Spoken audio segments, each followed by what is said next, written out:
Saudações a vocês que acompanham este canal. Estou aqui ao ar livre, fazendo uma tentativa de gravação num padrão um pouco diferente, para falar de um comentário que foi colocado em um vídeo meu de 2 anos atrás. Era um vídeo que tratava do ceticismo radical e de que maneira esse ceticismo radical não era um bom conselheiro, não era algo capaz de entregar ou garantir uma vida realizada, satisfatória.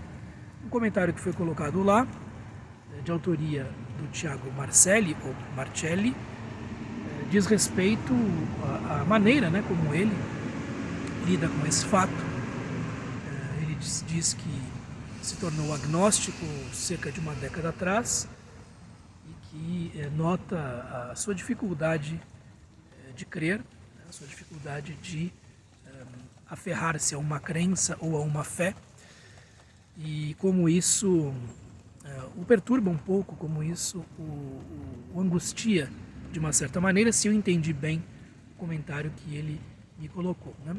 E o que eu teria a dizer a respeito disso, pensando que houve uma mudança no meu entendimento dessa questão de 2 anos para cá, seria mais ou menos o seguinte, né? Nós temos a tendência que nos vem de uma formação ocidentalizada, não sei se propriamente ocidental, não me parece que o Brasil seja exatamente um país ocidental, mas ocidentalizado. Isso é uma discussão muito complexa que eu não tenho muita condição de fazer, aliás. Mas a nossa formação ocidentalizada nos coloca numa posição de divisão, primeiro da mente com o corpo, da mente relativamente ao corpo, e, em segundo lugar, de divisão no sentido de individualização bastante clara e precisa. Então, em primeiro lugar, nós acreditamos que nossa mente e nosso corpo sejam coisas bastante separadas, e, em segundo lugar, que nós, enquanto entidades humanas, sejamos indivíduos separados e marcadamente, enfim, distintos daquilo que nos rodeia, né? Agora, vejam só, são duas noções, mesmo duas crenças, que podem ser desafiadas pelo pensamento ou mesmo pelo não pensamento. Se nós vivemos a vida como se ela tivesse duas instâncias em separado, a vida da mente e a vida do corpo, né? É muito comum que se viva desta maneira, especialmente em ambientes urbanos, especialmente em ambientes ocidentais e ocidentalizados.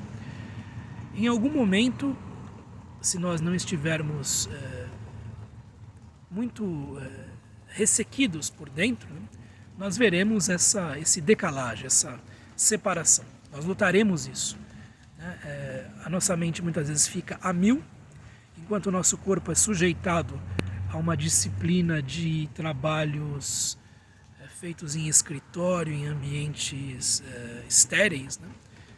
No pior sentido do termo, e nossa mente a 1000, muito acelerada, com pensamentos que têm a ver com esse trabalho ou que têm a ver com a nossa vida particular, acaba causando um estresse, uma tensão tão grande que, em determinado momento, esse descompasso entre mente e corpo produz algum tipo de reação, seja como um desafio à saúde mental, seja como um desafio à saúde corporal. Isso acontece com muitas pessoas.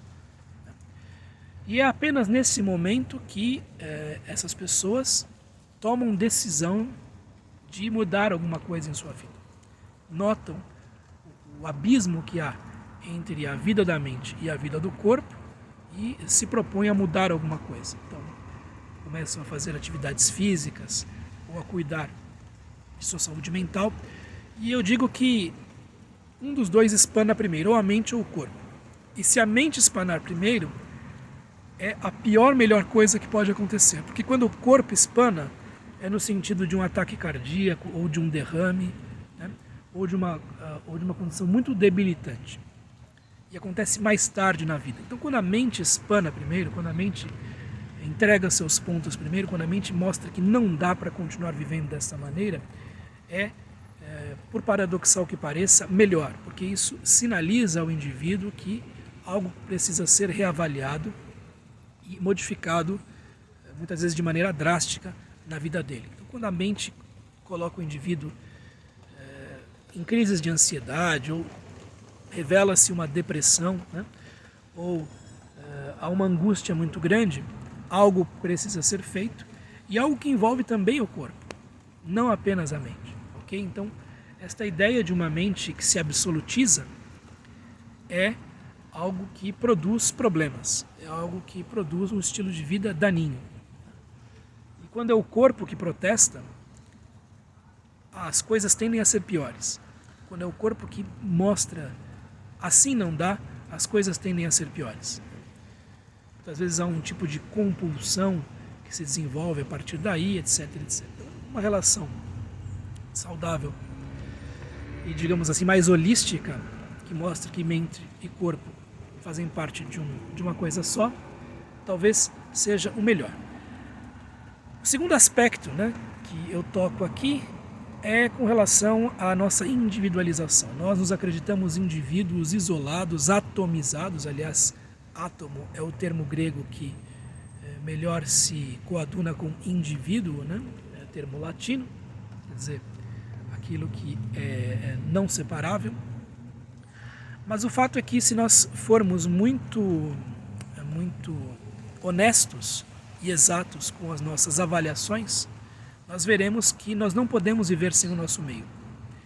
Nós não podemos viver sem o oxigênio que nos cerca, sem a comida que vem do ambiente, sem todas as bactérias que fazem parte do nosso corpo. E nós não podemos viver nem sem os indivíduos que estão à nossa volta e que nos prestam serviços essenciais e não essenciais, muitas vezes, que são muito importantes. Então, esta crença na individualização, na atomização de cada um de nós, é algo que é biológica e mesmo ontologicamente inexato. E quanto mais você se aprofunda nesse tipo de crença, nesse tipo de noção, quanto mais você torna isso o seu mote da vida, pior as coisas se tornam, porque você se acredita um indivíduo isolado, um indivíduo absolutamente autônomo e absolutamente acestato, né? Acefato, quer dizer, feito por si próprio, né? E isso não é verdade, porque isso não é verdade fundamentalmente. E há toda a questão, por exemplo, daqueles que vivem, e somos todos nós fundamentalmente, nesta vibe, de acreditarmos que os nossos pensamentos são exatamente nossos. E nós não temos nem mesmo esta confirmação. Nós não sabemos exatamente de onde vêm os pensamentos. Então, se você sofre com pensamentos, em primeiro lugar, note como você nem mesmo sabe de onde vêm esses pensamentos. Vem da minha mente, mas você não é exatamente um indivíduo totalmente isolado. Então, há um conjunto de circunstâncias, há um concurso de situações que podem sugerir certos pensamentos e não outros. Então, de onde vêm os pensamentos? Você não sabe. É algo que, se você está sofrendo com seus pensamentos, talvez seja um refrigério, né? Um consolo, um alívio. Se você não sabe de onde vêm os seus pensamentos, você também não sabe exatamente em que se apoiam esses pensamentos. Esses pensamentos muitas vezes são verbais, né? Há conceitos que são traduzidos por palavras, e se você reparar bem, não é possível apontar para nada de propriamente substancial no significado das palavras. Quando você precisa dar o significado das palavras, de uma determinada palavra, pense-se, por exemplo, no dicionário, você usa outras palavras. Então, o significado das palavras é dado por uma teia de relações, é dado por outras palavras. E isso nos aponta para uma realidade, digamos assim, insubstancial das palavras mesmas. E se você está sofrendo com palavras que você nem mesmo consegue definir por si próprias, uma abordagem mais holística, mais dada ao conjunto da sua vida, talvez seja capaz de dar melhores resultados. Então, existem maneiras, digamos assim, não ocidentais de olhar para a vida. Os gregos da antiguidade tinham um largo pé na não ocidentalidade, por assim dizer. Eles não são ocidentais, eles são outra coisa, são outro povo, um povo antigo. Há boas intuições ali, sobretudo em estoicos e epicuristas. E também as filosofias orientais, né? Por exemplo, o Vedanta da não dualidade, o budismo, o taoísmo, nos colocam em maior harmonia com o nosso próprio corpo. Tem por objetivo acabar com esse abismo que pode haver entre mente e corpo. Há outros objetivos também, né? E igualmente nos mostram que os pensamentos são coisas adventícias. Aparece um pensamento, ele vai embora. Aparece outro pensamento, ele vai embora. E se você aprender a não se apegar aos pensamentos, a não colar-se aos pensamentos, a não se aferrar aos pensamentos e permitir que eles vão embora por si próprios, você se coloca numa posição mais saudável relativamente aos pensamentos que ocorrem na sua cabeça. Que ferramentas existem para aguçar essa consciência? A consciência de que os pensamentos são adventícios, transitórios, impermanentes e que é possível não se ligar a eles. Por exemplo, a meditação.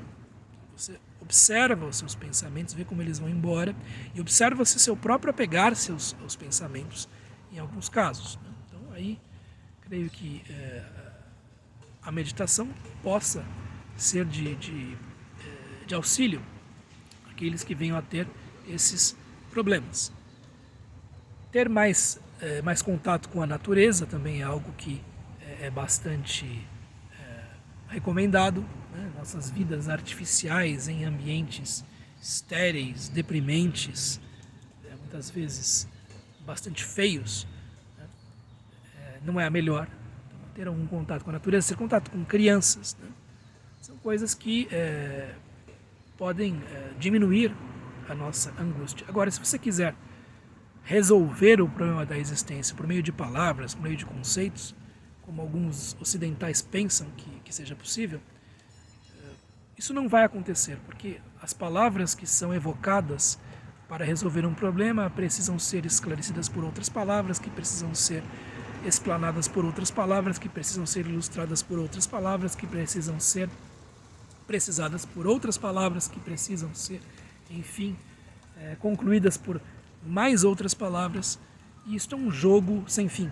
Né? Como dizia Machado de Assis, as palavras são um abismo sem fundo. Né?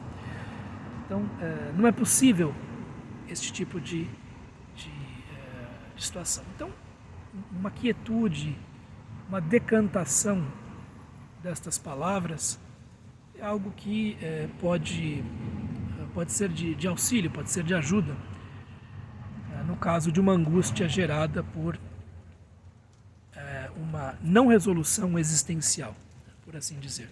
Você não vai resolver o problema da existência por meio do pensamento. Não é possível isso. Né? Nós somos pequenos. O pensamento, estando na mente, é uma ferramenta que não serve para todos os casos. Né? Então você não resolve tudo aquilo que precisa resolver com uma chave de fenda sempre. Certo?